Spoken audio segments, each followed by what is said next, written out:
আমাদের কোনো পয়লা বৈশাখও নাই, কোনো কিছু নেই। আমরা কাজ করি, ভাত খাই। কাজ নাই, ভাত নাই।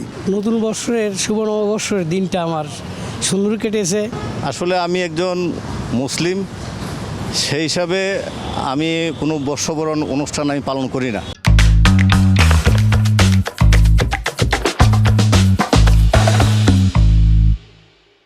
আমাদের কোনো পয়লা বৈশাখও নাই, কোনো কিছু নেই। আমরা কাজ করি, ভাত খাই। কাজ নাই, ভাত নাই। আর দেশের যেই দ্রব্যমূল্য উগ্রগতি, মানুষ মানে একদম চলা খুব মুশকিল হয়ে গেছে, খুব অসম্ভব। যে উগ্রগতি, জিনিসপত্রের দাম বেশি, চাউলের দাম বেশি, তরকারির দাম বেশি, মাছের দাম বেশি, মুরগির দাম বেশি, সব মাংসর দাম বেশি। মানুষ কি করে চলবো? চলার কোনো পথই নেই। নতুন বছরে আসলে প্রতিটা মানুষের ইচ্ছা থাকে যাতে নতুনভাবে নিজের জীবনটা আবার গুছায় নেওয়া যায়, তাই না?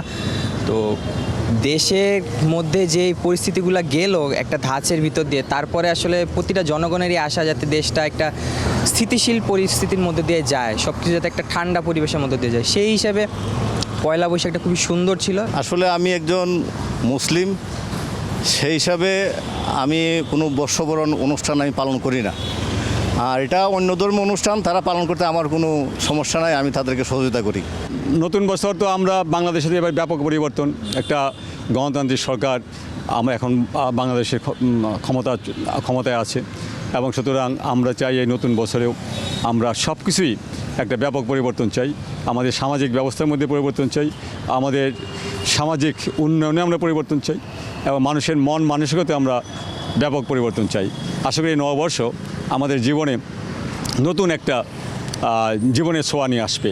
নতুন বছরের শুভ নববর্ষের দিনটা আমার সুন্দর কেটেছে, এবং ছেলে মেয়ে নিয়ে আমরা বাগানে গার্ডেনে যায় আমরা আনন্দ ফুর্তি করেছি, এবং এই শুভ নববর্ষে দিনটা খুব সুন্দর গেছে। আরও ওদের ভবিষ্যতে আমার যেন এই শুভ নববর্ষ আগামীতে যেন আরও সুন্দর দিন যাপন করে, এটাই আমার কাম্য।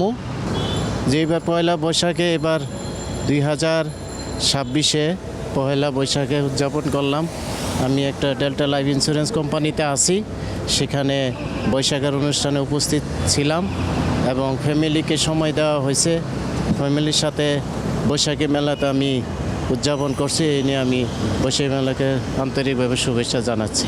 পয়লা বৈশাখ আলহামদুলিল্লাহ ভালোই কাটছে। এই ডিউটি শেষ করে বিকালে একটু ঘুরতে বেরিয়েছিলাম, এই শাহাবুদ্দিন দিয়ে ঘুরলাম। এইখানে অনুষ্ঠান ছিল তো 4টা পর্যন্ত অনুষ্ঠান দেখা পরে বাসায় গেছি। আলহামদুলিল্লাহ ভালোই কাটছে।